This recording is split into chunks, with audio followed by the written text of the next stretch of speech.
It is said that where history is neglected, infancy is infatuated, but wrong history breeds ignorance. False history breeds anarchy. False history breeds low mentality. Our fathers were taught false history.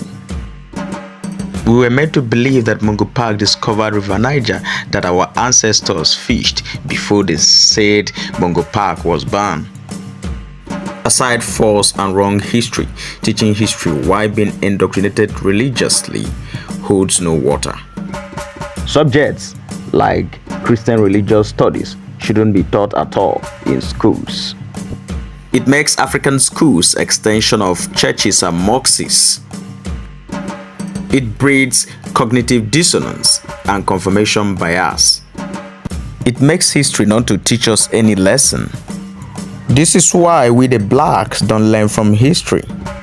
Learn about Hannibal, Imhotep, ancient great scholars isn't enough if you still wallow in the cognitive dissonance that the Arabs and the Europeans are your saviors. Our fathers know about slave trade.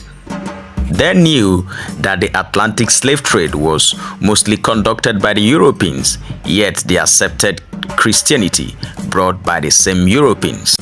They were much aware that the sub-Saharan slave trade was mostly carried out by the Arabs, yet they accepted the Islam brought by them. They considered, converted, and then resorted to radical religious indoctrination on their offsprings.